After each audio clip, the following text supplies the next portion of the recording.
Magandang, gabi. Ang pinakamainit na isyu ko sa ngayon ay, hmm, ano ba kaya mangyari bukas sa kasi schedule na po na magdebate ang Senate kung itutuloy pa ba yung, kung tuluyan bang i-dismiss ng Senado yung impeachment complaint o hindi dahil dinismiss na rin ng Supreme Court at nagpalabas pa rin ulit ng utos ng Supreme Court na immediately executory. Mas matindi pa po sa TRO yan. Pero bagong lahat ay pakinggan nyo muna yung aking channel ID. Okay? Ito po yung ating channel ID.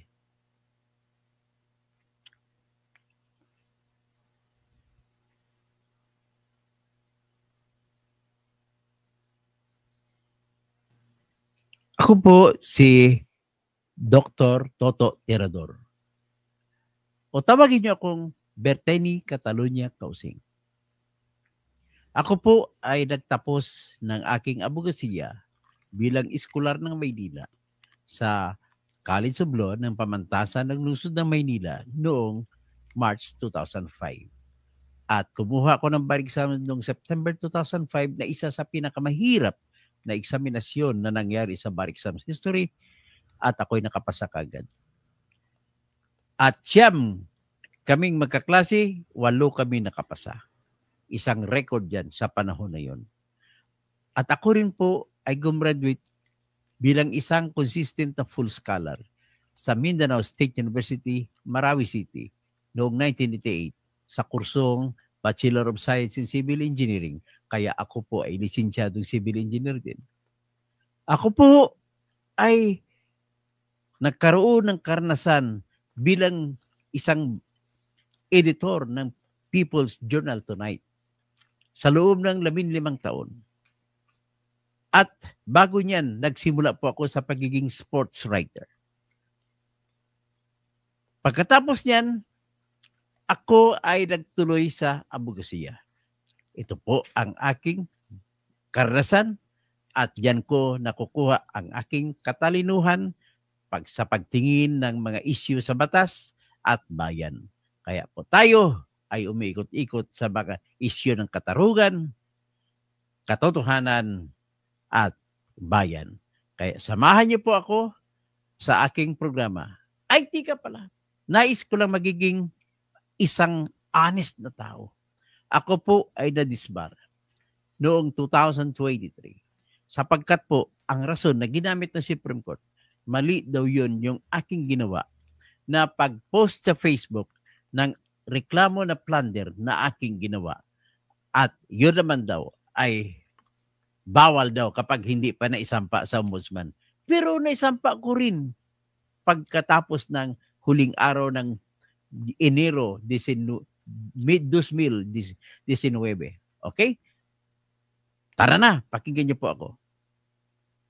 Okay, maraming salamat. At pakinggan niyo rin yung isang ito.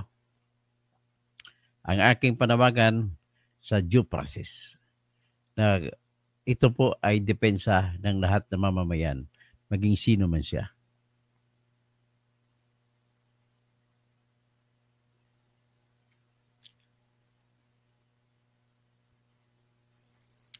Ito po. Mga kababayan ko, mahal ko kayo lahat. Kaya bigyan ko kayo ng isang kaalaman. Memorize niyo po ito. At ito po ang magsasalba sa inyo sa kahit anong sitwasyon na kayo'y maiipit sa larangan ng batas. Kung minsan kayo'y mahuli ng pulis, ito magagamit ninyo. Kung minsan kayo matatanggal sa trabaho, ito po magagamit ninyo. Kung minsan kayo ay maaaring mapaparusahan ng kung sino mang mga ahensya ng pamahalaan, ito'y magagamit nyo. Ano po ito? Ito po yung tinatawag na sagradong karapatang pantao na nakaukit sa pinakaunang batas ng ating konstitusyon sa Bill of Rights, kalipunan ng mga karapatang pantao na nagsasabi, no person shall be deprived of life, liberty, or property without due process of law, nor shall any person be denied the equal protection of the law. Kung sa Tagalog pa, walang sinumang tao ang maaring tanggalan ng buhay, mapagkaitan ng kalayaan at makumpiska ang kayamanan kung hindi dumaan sa proseso ng batas at walang sinuman ang mapagkaitan ng patas na pagtingin ng batas. Yan po ang ating laging tandaan. Yan din po ang magpapaliwanag kung bakit sinasabi ng Supreme Court na dapat ibasura ang impeachment complaint laban kay Sara Duterte sapagkat hindi binigyan ng House of Representatives ng pagkakataon na makapagpaliwanag si Sara Duterte. Okay? Salamat po. Okay, yan ang pangunahin natin at ang atin ngayon na pag-usapan ay yung mangyayari nyo po bukas na debate sa Senado. Sa gitna ng grupo ng gusto ipagpatuloy impeachment kahit na pinapadismiss na kahit na sinabi ng Supreme Court i-dismiss at yung iba na nagsasabi wag na. At kung tanong ka, kanino lamang ngayon? Ang sa survey ko po ay lumalabas na hanggang 20 na mga senador ay pabor na tapusin na yung impeachment. Bukas, kanila nang ibasura ng tuluyan. Buto-buto po yan. Dadaanin sa buto. Kung mas marami ang buto, 13 lang ang buto kailangan. Pero lumabas 20 sila, wala na tayong magagawa dyan. Ang mga iba naman na gusto na ituloy pa, ay maaring abot ang 20 mabawasan, magiging 18. No, ang nakikita ko ang una muna na magbubuto ng gusto ipagpatuloy kahit na sinabi na sa Supreme Court na dismissed ay sina Risa Hontiveros, si Ukik, sino ba si Ukik? Si Kiko. Si Ma'am, sino si Ma'am? Si Bam. Tsaka si Utit. Sino si Utit? Si Tito Soto. Okay. Sila lamang po ang apat, si Azer, si Utit, si Ukik, at sika Ma'am, ang gusto na magpatuloy pa ang pag-trial ng impeachment kahit na tahasang inutos ng Supreme Court na dismiss na yan, null and void, at saka 2 beses sinabi ng Supreme Court na immediately executory. Ang pangalawang pagsabi ang unang pagsabi pala noong July 25 na sinabi immediately executory, dismiss na. Ang pangalawang pagsabi po kanina, nagdesisyon lang nga, pinalabas ng Supreme Court kagad, nag-anunsyo pang Supreme Court, immediately executory. Ngayon, para maniwala kayo, ipakita ko sa inyo yung utos ng Supreme Court na immediately executory. Ito po. Sa kanilang press release. Paging tubig. Meron pala. So,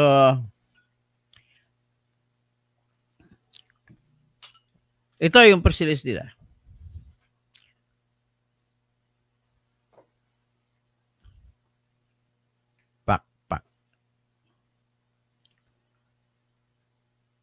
Ito, basahin natin ang press release. Ayan, nakita niyo press release? Yan, press release ng galing sa Supreme Court yan. Tingnan mo. Supreme Court of the Philippines. Ayan, briefer. August 5, 2025.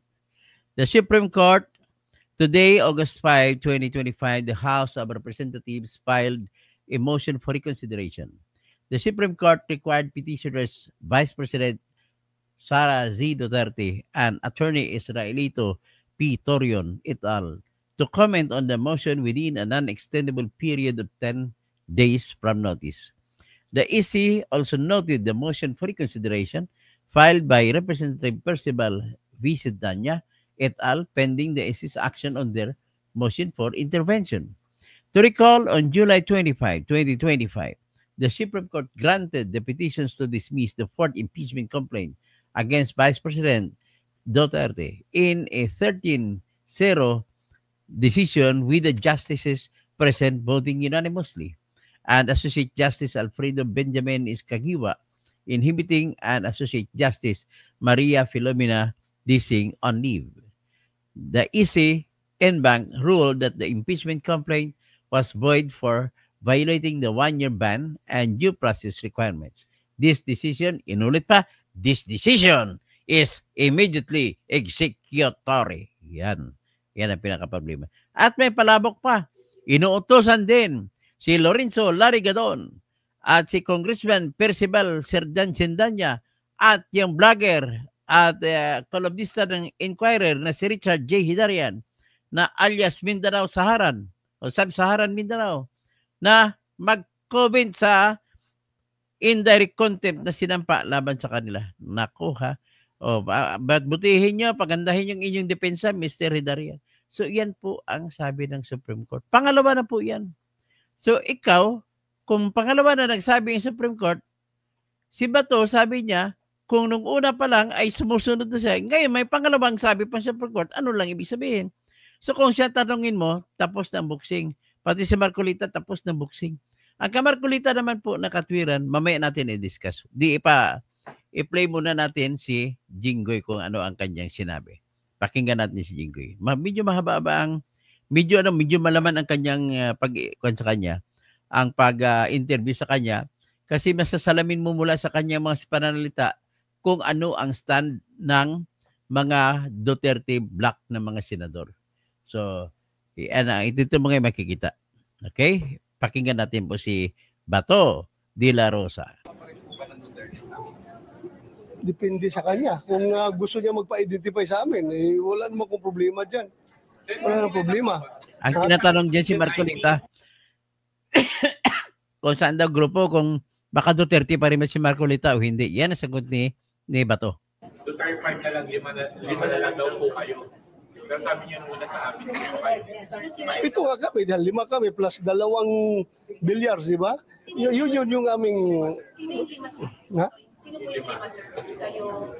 Bongo, Senator Bongo, Senator Robin Padilla, Aimee, Marcolita, Antol Bilyars.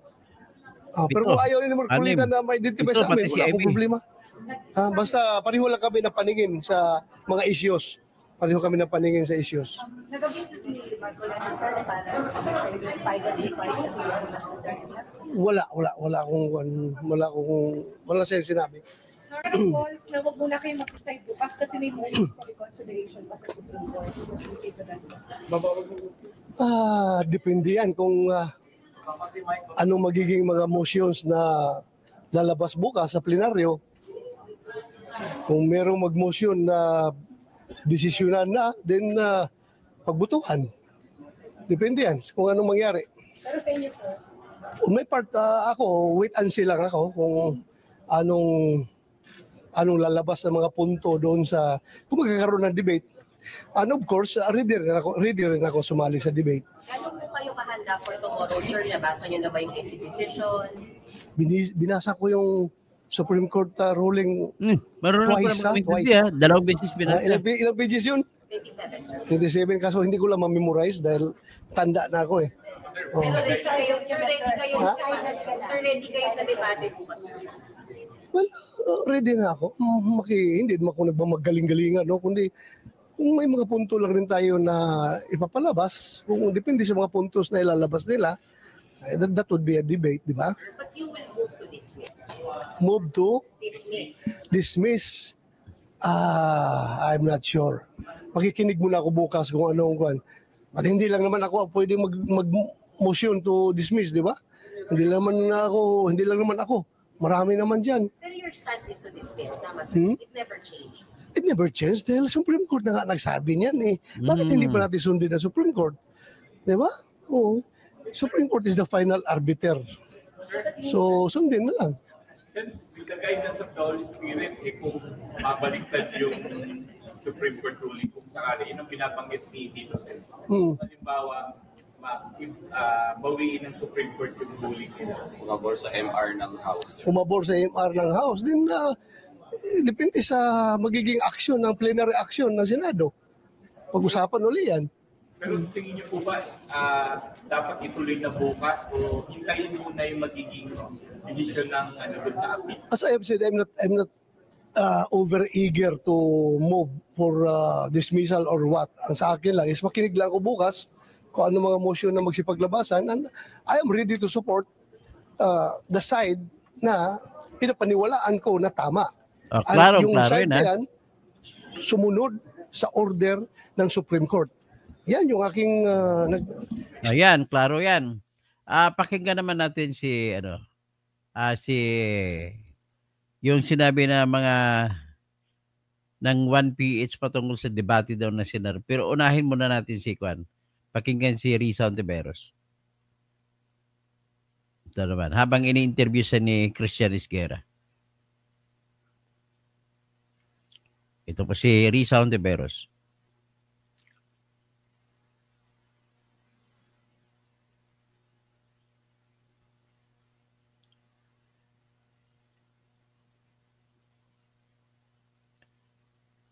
Ayan. Or, irerespeto nila yung patuloy na proseso dahil nag-file na po ng motion for reconsideration ang House of Representatives. Sa mga kausap po natin, isa po sa mga senador na consistently naninindigan at the very least para ituloy po impeachment proceedings as a tool or mechanism for accountability. Okay, I'd like to welcome to our program again si Senator Risa Ontiveros. Magandang araw po and thank you for joining us again dito po sa Facts First. Thank you for inviting me, Christian, at magandang araw din sa iyo at sa lahat ng ating mga tagapakinig. Panood! Opo, pareho, tagapakinig tsaka tagapanood. Okay, so tomorrow po, August 6, no? So, D-Day. Yes. Ano po bang inaasahan niyo from your end dito sa Senado? Patungkol po dito sa impeachment proceedings. Oh, and by the way, nung sinabi mo August 6 D-Day, kung hindi ako nagkakamali, anniversary ng bombing ng Hiroshima. So, yes, sobrang historic. Oo. Well, what to expect? A very heartfelt and very sharp debate on the floor. Ako, kaming lahat sa minority, siguro yung iba naming mga kasama sa majority, naghahanda talaga, pinag-aralan itong pagdedebatihan namin bukas. At bawat linggo, bawat araw na dumaan, may importanteng developments na nangyayari na nagdadagdag sa konteksto ng debate namin bukas. Nabanggit mo na rin, Christian, no? Nagfa-file na ng motions for reconsideration yung mga stakeholders. Nauna na yung unang group of complainants nung Biyernes at kahapon nga yung napapansin ng marami, napakagandang MR daw ng House of Representatives sa pamumuno ng Solgen.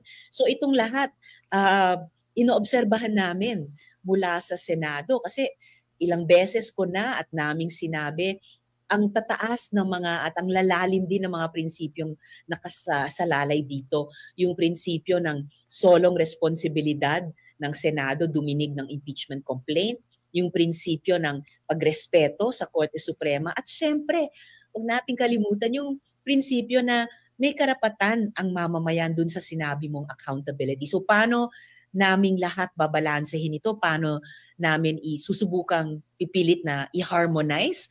An important ball is now in the court of the Supreme Court. At siguro lumalakas din yung damdamin ng iba na dahil nasimulan na yung process ng pag-file ng MRs, ba't hindi natin intayin yung magiging ruling naman ng Korte Suprema sa mga motions na ito? Okay. I understand, di ba meron po kayong isinusulong na draft resolution dyan po sa Senado. Okay, ano po ba yung laman nito? Ano yung specifically gusto nyo mangyari? At ilan na po yung lumalagda dito?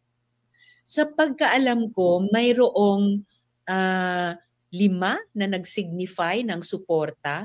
Hindi ko alam kung yung buong 5 ay nakapirma na. May pang-6 na nagsabi publicly ng similar sentiment. Pero hindi ko pa bilang kung ilan ang aktual na pumirma. So kung mag-6 kayo, nagdagdag ang 2 tulpo. So Senate, si Okik, si Otit, si Mab, si Asir, at saka si Irwin, at saka si Rapi. Malamang sila. Maganda yung resolution. Ito'y initiative ng several senators, kasama na po ako. At basically, kinukuha yung payo ng ilang mga dating justices at Supreme Court Chief Justices natin kung papaano hilingin sa Korte Suprema na mabigyang daan yung pagpapatuloy ng impeachment trial. So it's another and a very positive element dito sa namumuong field of battle bukas sa Senate plenary August 6th. So, nabilib naman ako kay Madam Risa at malakas pa rin ang loob. Malakas, hopeful pa rin siya. At iyan ang importante ay hindi ka na mawala ng hope. At ito naman, ang aking isa-isahin ko naman, ayon naman sa aking research, umpisa natin Umpisa tayo kay, sino to? may sarili ng kong research. Si Kiko Pangilinan ay malamang bubuto siya sa kasama siya ni Risa Hontiveros na gusto nila kahit na may dismissal order ng Supreme Court at kahit na may pangalawang order na immediately executory, ay pagpatuloy pa rin nila. Tapos, ang kasama nila dyan ay si Bam Aquino. Kasama niya rin dyan ay si Soto. So, sila, hindi ko lang alam kung sasamahan sila kasi ang pwedeng sumama din sa kanila. Sa aking pong pagsasaliksik, ang maluwag, ang papaasa sasama sa kanila ay si Erwin Tulfo at si Rapi Tulfo. Ngayon ang iba ay matibay na po yun kahit na hindi pro Duterte ay medyo malapit kay Duterte ay sila ni Jinggoy, si Bato, si JB Ercito pero medyo neutral si JB Ercito, si Joel Villanueva, pero although medyo may reservasyon, pero eventually, na-judgment call ko, magboboto rin yan. Si Chis Escudero, sino pang iba? Si Marcoleta, yan, very vocal yan. Tapos si Amy Marcos, very vocal din yan. So si Bongo, si Bato, nalagay ko na, nakwento ko na. Si Alan Cayetano, tsaka si Pia Cayetano. So mga Cayetano, malaking utang kay Duterte. Yung magkapatid na Villar. So, si Camille tsaka si Mark. Lahat ng magkapatid data, napunta kay napunta kay Sara. Wala na natira ata dito sa kinikwento ko. Yung natira na dito si Erwin, 2 Tulfo na mapunta sa kanila ni Risa. Yan. Sino pa ba? Yan. Sa akin, si Ping Lacson, papabor sa pag-dismiss. Ang kalaban lang si Soto. Dito nagkahiwalay yung 2 magbarkada. Magdabarkad sila. Lito Lapid ay papunta rin, sasama rin sa pag-dismiss. Robin Padilla. So, majority talaga nakukuha nila. So, iyan po ang aking assessment dyan. So, tama, ang sabi ni Bato, natapos na ang boxing kung siya tatanungin. Pero hindi na daw siya makikialam. Pero kasi sigurado daw, kung ako siya tanungin, irerespetuhin daw niya ang decision ng Supreme Court na 2 beses na rin nagsabi ang Supreme Court na immediately executory kanina at saka noong July 25. So kung ganon, ulitin ko lang kung ano ang nagiging basihan ng Supreme Court sa pagdesisyon. Para nasa inyo yan, kung conforme kayo sa Supreme Court, edi in-advise ko na conforme na kayo kasi yun ang tama. Kung hindi kayo conforme, okay lang, wala problema. Pero in-advise ko kayo sa inyo, huwag kayo masyado mag-post sa Facebook. Baka mapagdiskitahan pa kayo at kasampahan pa kayo ng contempt. Kita mo, pinapaliwanag na si Sindanya na tinawag niya Supreme Court na Supreme Cadre. Tapos si Larry Gadon na tinawag niya mga Duterte justices ang pumirma ng desisyon. Tapos si Hidarian at saka si Percival Sindanya. Ay, ganun ibig sabihin, mag-ingat-ingat lang po tayo. May karapatan po tayo, pero may ingat tayo sa salita na ginagamit natin. Huwag tayo mangbulyaw ng gago. Ipahiwatig nyo lang. Kahit wala po kayong batas na pagbabasihan sa inyong pag-ayaw, sabihin nyo lang po. Kung sabihin nyo kung damdamin nyo na lang yan, base sa damdamin nyo, walang problema po. Pero huwag kayo mag-cite ng batas kung hindi nyo po alam ang batas. Kasi po ang pag-usapan natin, alam nga ni Attorney Jose Alan Mendez-Tebelen na wala talaga, they have nothing in law. Sara has all in law. But the problem is, it is another issue kung nagnakaw ba siya o hindi. It is another issue kung guilty nga ba siya sa inciting to sedition o hindi. Pero isa lang ang aking kabyat sa inyo. Nasa decision na yan ng Supreme Court Attorney Jose Alan Mendez-Tebelen, nais ko lang banggitin sa mga legal community, sa mga lawyers, na ang nagdesisyon ng Supreme Court, kung mabasa niyo, ipopost ko po sa aking Facebook account ang decision ng Supreme Court para mabasa niyo lahat. Kasi mahirapan kayo maghanap kung doon sa website ng Supreme Court eh. Ang sinabi ng Supreme Court ay basura na yung hindi na pwede dalhing akusasyon laban kay Sara, yung mga bank accounts na binibitbit ni Trillanes. Kasi nangyari yun 2016 pa yun. Mayor pa siya ng Davao. Ang ibig na sabihin ng Supreme Court, yung mga bagay na nagawa, na nangyari, nang hindi pa sa Vice Presidente ay hindi kasama sa kaso.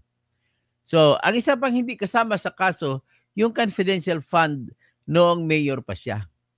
Yan po, kinaklaro ko lang yan para at least nakuha nyo ang sa huling desisyon ng Supreme Court.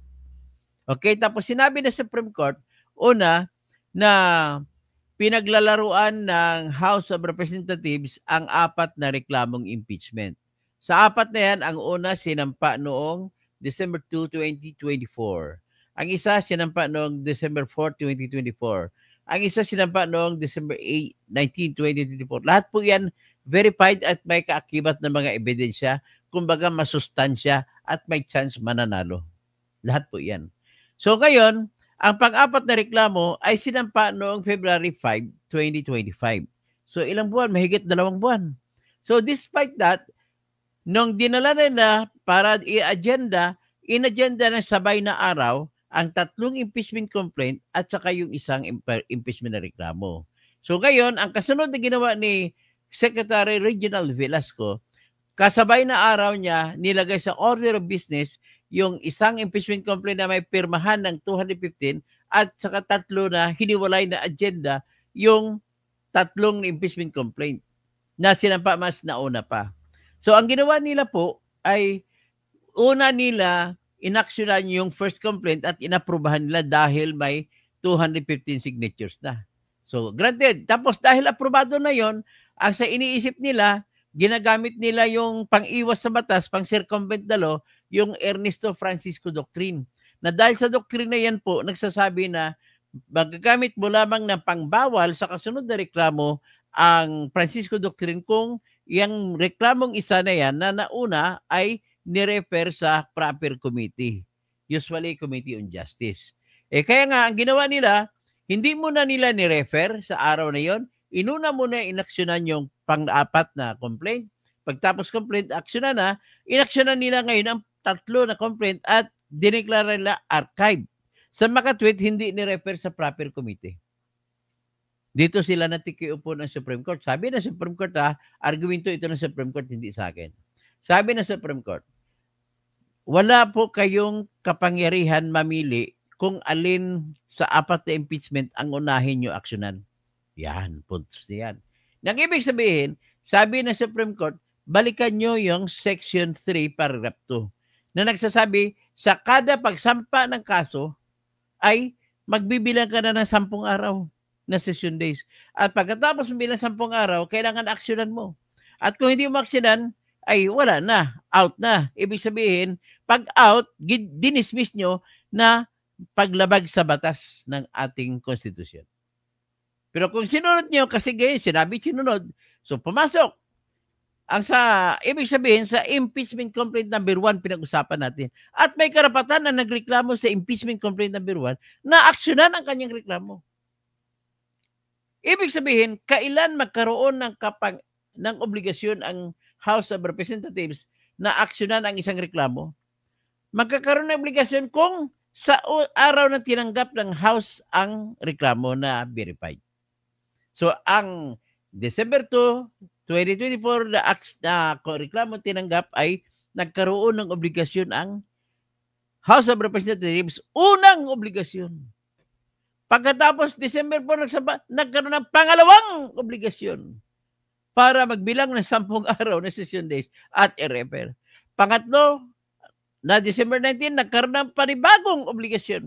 Ibig sabihin sa 3 obligasyon at may pang-4 na obligasyon na sinampa ng February 5, ang sabi ng Supreme Court, sa kada sampa, nagkaroon ng obligasyon. Ang tanong, kailan ka nagkaroon ng unang obligasyon? Yung impeachment number 1, December 2. Pangalawang obligasyon noong December 2, 2024. Tapos yung pangatlong obligasyon noong December 19, 2024. At pang-4, yung February 5, 2025.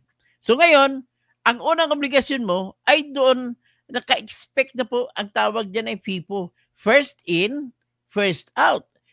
Priority in time, yung nauna, yun ang una dapat aksyonan. Ang ginawa nila, Attorney Alan Tebelen, ay pinoint out ng Supreme Court, wala kayong kapangyarihan na unahin nyo ang fourth impeachment complaint. Kailangan sunod-sunod yan ayon sa kung anong unang dumating.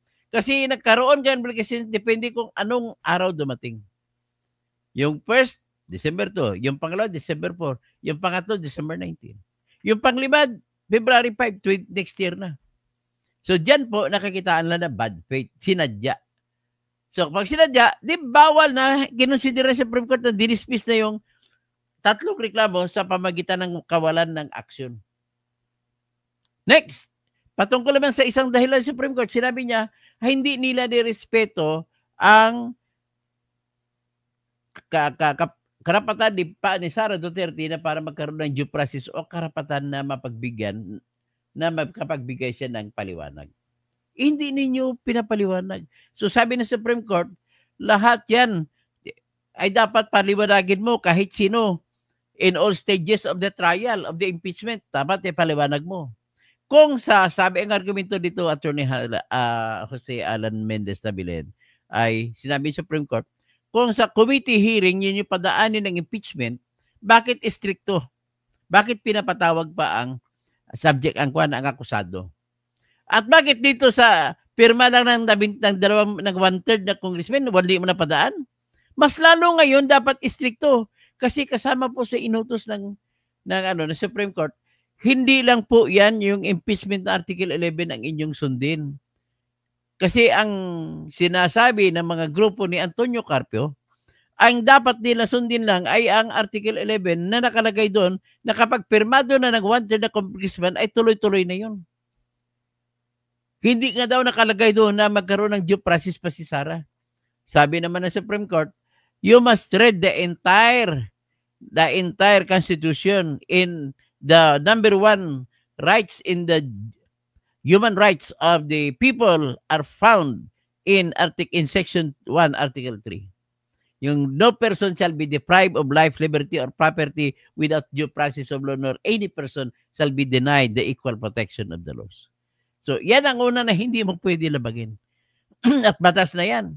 At dahil batas na yan, Duralex, Sedlex. Hindi mo pwede suwagin ang Duralex, Sedlex. Kung batas na yan, dapat sundin. Ay, hindi nila sinunod. Dineklara ng Supreme Court, null and void. Kasi hindi na binigyan, dapat in all stages of the trial, may karapatan si Sara na pakinggan. Ngayon, may iba di ba nagsasabi, di ba pinatawag na siya sa hearing, hindi sumasipot?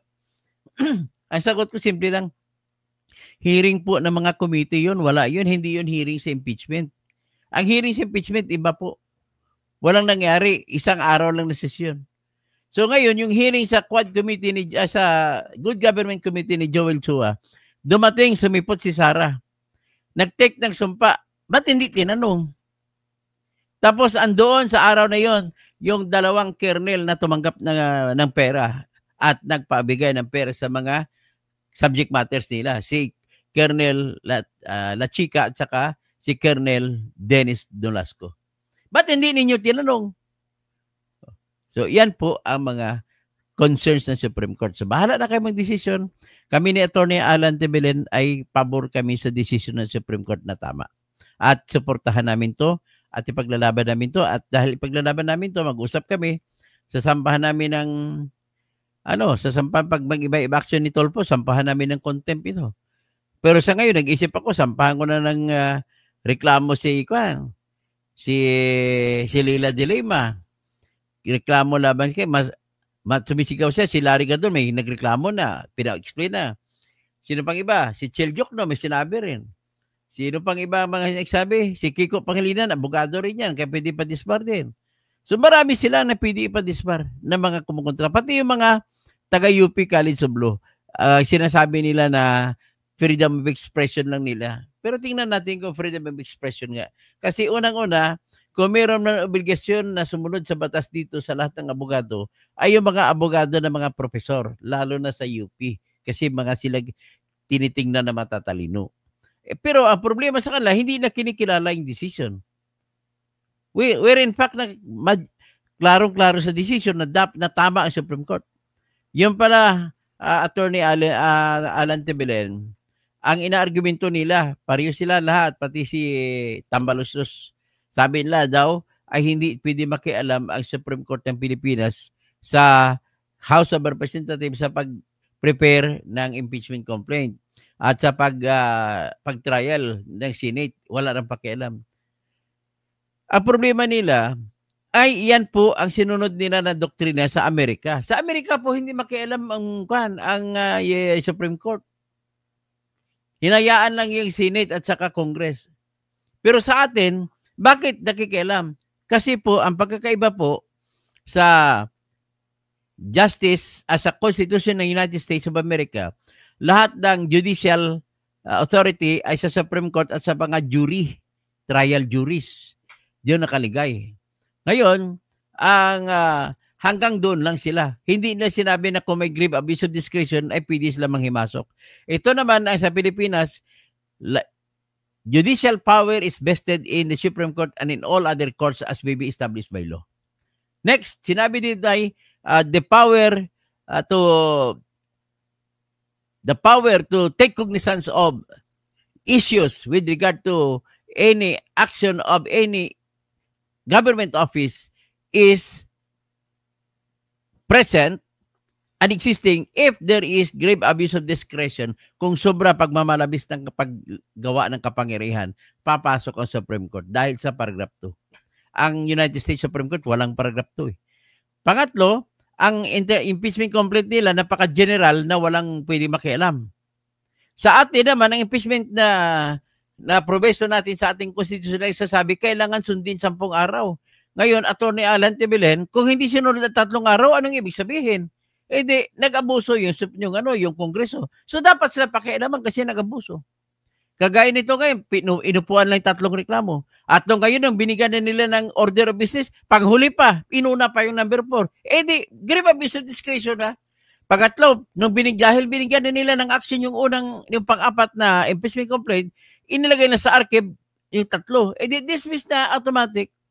Ganon po sila mag-isip ang Supreme Court. Nakakitaan nila ng masamang balak. Ito mga taga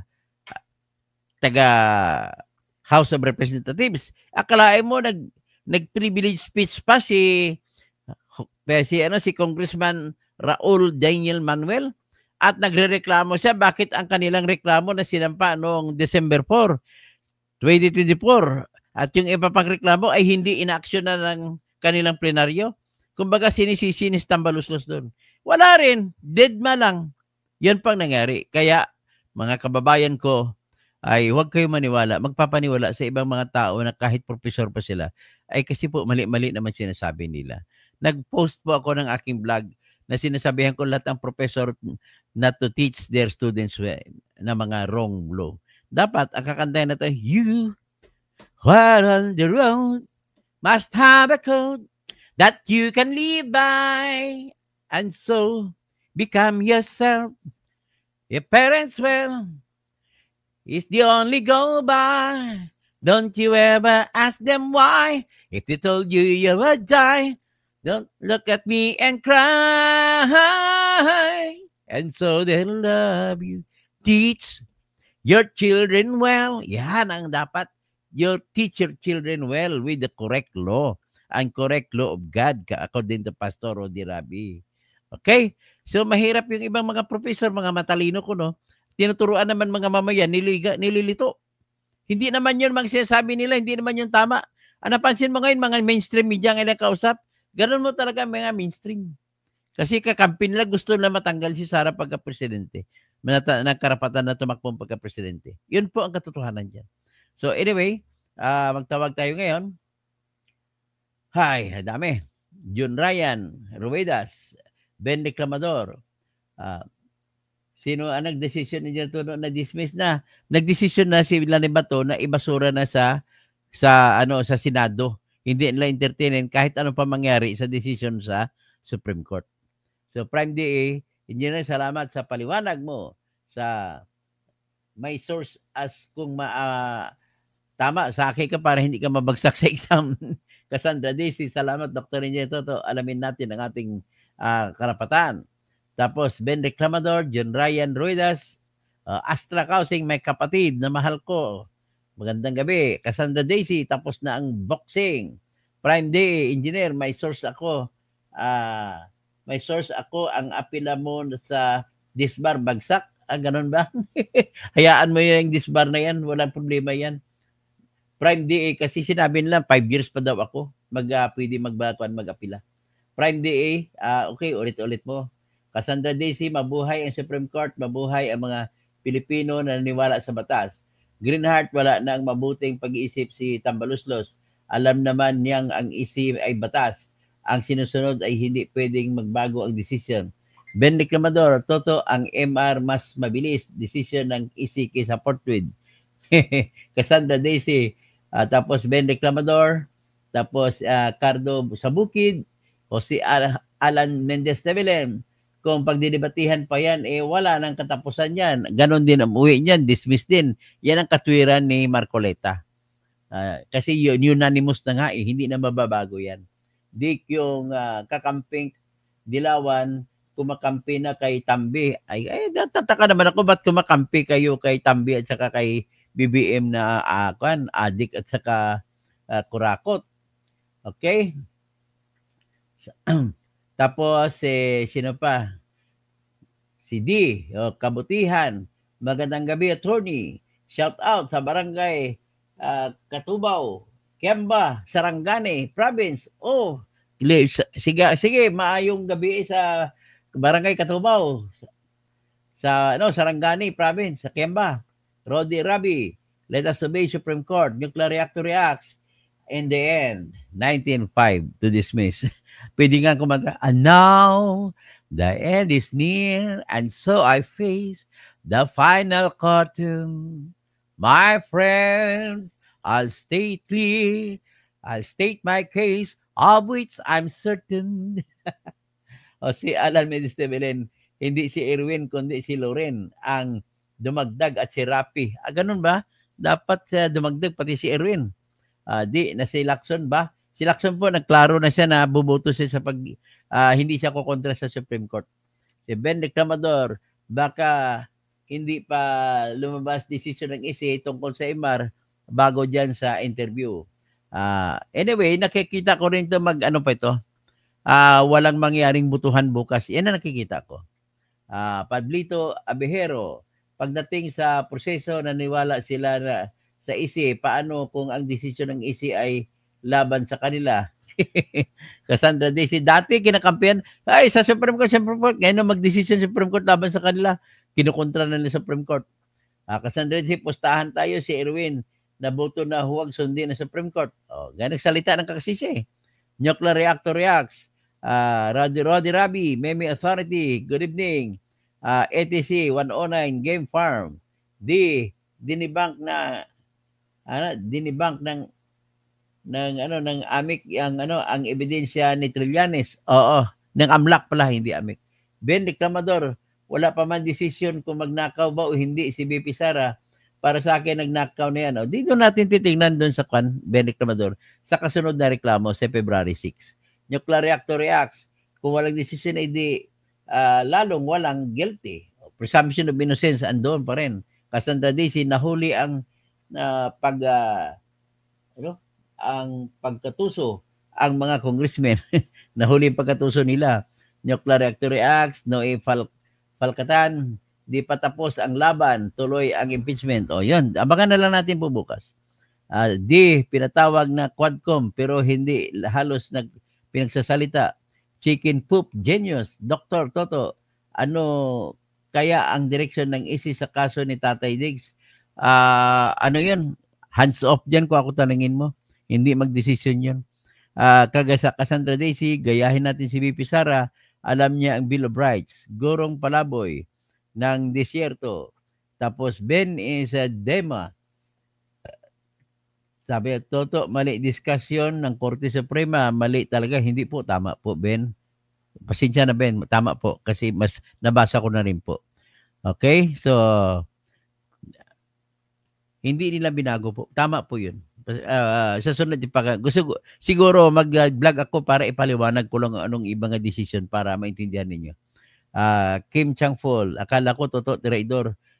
Tirador at tirador pala. Cassandra Daisy, tama ka, Doktor. Aasar na ang Supreme Court, naasar nga. Yes, Jose Alan Mendez de Belen, Dr. Toto, tama ka sa sinabi mo na paghingi, sinunod ang desisyon ng korte ay pwedeng i-cite for contempt. Ayun, Ben Reclamador, sampahan mo rin si Engineer Toto ang mga congressmen na sinabi, oo, ipunin ko kung sino nagsalita laban sa Supreme Court. Kasama si Lila de Lima ron. Jose Alan Mendez de Belen, tama Dr. Toto, may grave abuse of discretion amounting to lack or excess of jurisdiction. Bernard Braga, di nga, disbar ka na? Oo, disbar na po ako. Nuclear reactor reacts, pero tuwang-tuwa ang NPA Black pagkatapos lumusot ang fourth complaint. Aaron Avenido Averion, dapat Toto, disbar naman gamitin mo, kundi Toto, disperador. Sige, sa sunod, Toto, disbar gamitin ko. Ben Reclamador, nuclear right mo ulit, kung di ko mag-gets. Tapos Ben Esdema, Toto, mali kasi decision ni Leonin, hindi tama po, pasensya ka na, hindi ko nabasahin, pero tama po siya. Mercy Narbasa Suzuki, makinig lang ako, Dr. Toto, sa tamang magandang explanation mo para sa impeachment. Okay, Cassandra Daisy, Ben Esdema, Toto, mali kasi, hindi ko na po basahin, pasensya na Ben ha, kasi nabasa ko na po at tama po ang decision niya. Okay, sa Ben Reclamador, tapos sa Nuclear Reactor React, sino pang iba? Si Bernie Pinto, Baxpo, TV, Mr. Romualdez Tambe, Versatil, Matt, Bobby Edmain, si Toto, panalo ng mamamayan, paano kay Natambaluslos? Talo daw. Okay. So, sino pa? Si Nuclear Reactor Reacts, Virgie Piquero. Sir, si Fiscal AJ, di nagtawanan ni Attorney Libayan. Ganun ang pinagtawanan. Sige, ganun na lang muna tayo. Magandang gabi po sa inyo lahat. At sa sunod na magbablog pa ako. Isa pa.